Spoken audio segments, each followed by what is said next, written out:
Hello, I am back again. How's that? That works, that's better. So, hey, I'm back as promised. I meant to do this yesterday, but I got caught up in some white wine Grey's Anatomy, it's whatever. I got a handful of proofs. The last one is one that was on my exam yesterday, which utterly wrecked me and everybody else in class, so that was fun. But I'm going to start with a couple of them, and then I'm going to use those first one or two to prove future ones, at least partially. So, let's jump into it. So the first one, a plus c equals a plus d implies c equals d. So let's start out with 0 equals a plus negative a, and let's go with d plus 0 equals d. So we're going to substitute 1 into 2. I'll go ahead and number these. So we got d plus a plus negative a equals d, and we know from the given, or our hypothesis, whatever you want to call it, that a plus c equals a plus d. And we have, go ahead and rewrite it just for the sake of redundancy. We have a plus d plus negative a equals d. So we're going to go ahead and substitute a plus c in here. A plus c plus negative a equals d. Then we're going to do some commutativity and associativity. So we've got a plus negative a plus c equals d. And once again, we know that 0 equals a plus negative a. So we're going to substitute 1 into this, line 6, to give us 7, which will be 0 plus c equals d. And of course, further simplification gives us c equals d. And I'll do something very similar, but this next one is going to be with multiplication. So that'll be ac equals ad implies c equals d. So a little bit different, but very similar structure. So we're going to start with d times 1 equals d, and 1 equals a times 1 over a. That's just the definition of our inverse. Pretty straightforward. And we're going to substitute line 2 into line 1 to get line 3, so that's going to be d times a times 1 over a equals d. That makes sense. D times 1 equals d, of course. And we're going to do some commutativity, so a times d times 1 over a equals d. And from our given, we know that AD equals AC, so we're going to substitute that in. We have A times C times 1 over A equals D. We'll do some associativity, so A times 1 over A times C equals D. And again, we know that A times its inverse equals 1, so we're going to substitute that back in. So we have 1 times C equals D, and anything times 1 is itself. And we have C equals D. So the next proof, I'm going to do two versions of it. The first of which is going to be the easier one that allows the usage of this axiom. So negative a equals negative 1 times a. And then the second version I do will be without this step, and it'll be a little bit more tricky. So we have negative quantity a plus b equals negative a plus negative b. So we've got a times 1 equals a, and negative a equals negative 1 times a. Then we have our given is negative a plus b. And since we know that a negative number, referring back to line 2, a negative number just equals negative 1 times that number, which means 3 equals negative 1 times a plus b. And we can then distribute the negative 1, so that gives us negative 1 times a plus negative 1 times b. And we can use the reverse of this one, so negative 1 times a number just makes the opposite of that number. So in which case we have negative a quantity plus negative b quantity. So that's very straightforward. The next one is going to be not quite so much. It's going to take a little bit more finesse. I actually couldn't figure it out. I had to text one of the brainiacs in my class about it because I spent like 4 hours on this, and it, to no end. Alright, so we're going to use the tautology. My professor allows it as long as it's used in a logical manner. Professors are going to vary, classes are going to vary, so I guess I would ask before I use it in a class if it doesn't automatically come up in your curriculum or whatever. So we got 0 equals 0, and we're going to use a plus negative a equals 0, but we're going to use the whole thing. The whole given, I should say. So we have negative a plus b plus quantity a plus b equals 0. And then we're going to bring up what we want. So that's negative a plus negative b equals 0 plus itself. So this is just another basic axiom, a plus 0 equals a. So we're going to do a little associativity work on the right hand side. Left hand side is still the same, negative a plus negative b. We're gonna bring in line 2, so we're gonna have negative a plus b plus, let me come up on the camera for a second, a plus b plus negative a plus negative b. This is gonna come back down again.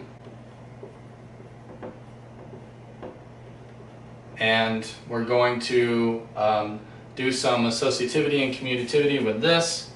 The negative a plus b will stay right here on the right hand side, and this is going to expand out, and it will become negative a plus b just drops down. Then we have a plus negative a and b plus negative b. And perhaps you can see where this is going.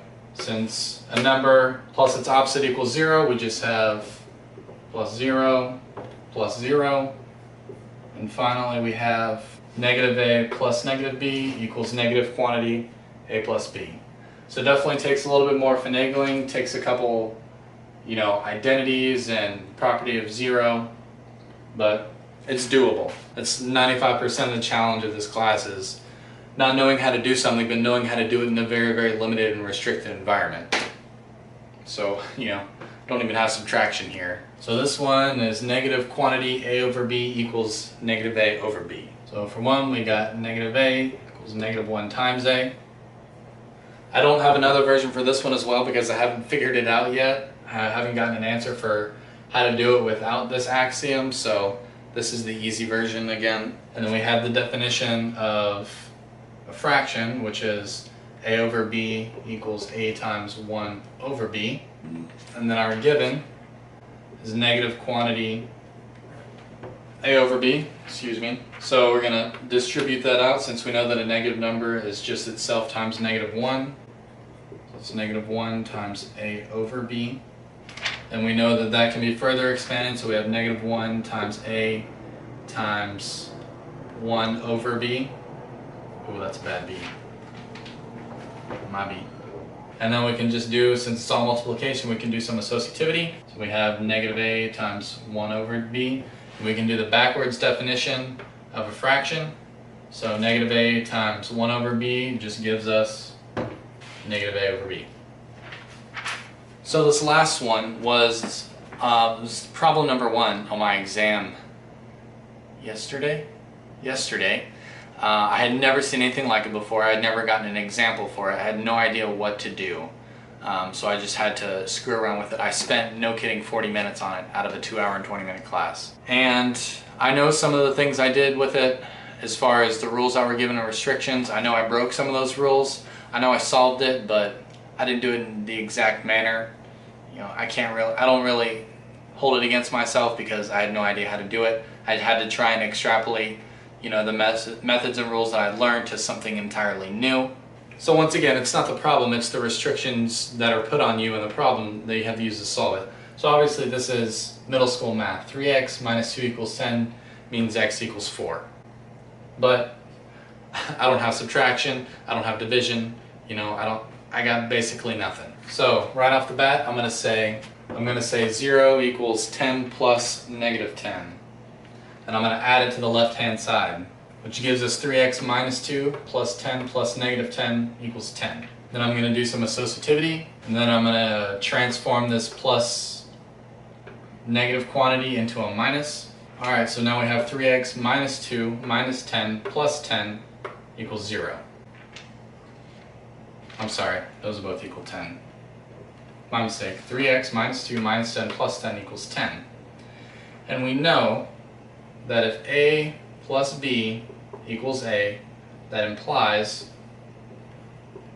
b equals 0. And I'm going to use that several times in this case. So we have 10 and 10. So if 10 plus something is going to equal 10, then that something must equal 0. And that's going to be our next line. Going to do some simple subtraction here. I don't think I'm allowed to within the confines of my test, but I'm going to do it here just because. So now I have 3x minus 12 equals 0. So It's getting simpler. And I'm going to do kind of the same thing I did up here with 0 equals 10 plus negative 10 to get rid of this right hand side. I'm going to do that the same to get rid of this 12. Except this time I'm going to substitute on the right hand side rather than the left hand side. And then I'm going to change this 3x minus 12 into a 3x plus negative 12. And so again, you can see the same trick I used up here. For a plus b equals a implies b equals 0. So if 3x plus negative 12 equals 12 plus negative 12, then that means 3x must equal 12. Again, I broke the rules as far as I know for this next step, but for this purposes I think it's fine. 3 times x equals 12, which equals 3 times 4. So if 3 times x equals 3 times 4, that means x must equal 4. And it's proven. So I kind of finagled it a little bit. I'm sure there's a better way to do it, but this is what I had to brute force during the exam. So I hope these are interesting or entertaining. The next chapters I'm working on involve proof by induction, so those will be the next ones I do up here, unless someone really wants me to do some more algebraic stuff or even some geometric stuff, which honestly is a lot easier than this, just proving lines are parallel and proving relative angles and vertical angles and alternate interior angles are equal. Very, very simple stuff. You do that stuff in like 6th and 7th grade or something, I don't know, 9th grade when I did it. But that's a lot easier compared to this. So the next stuff will probably be proof by induction. So anyhow, thanks for watching. We'll see you next time.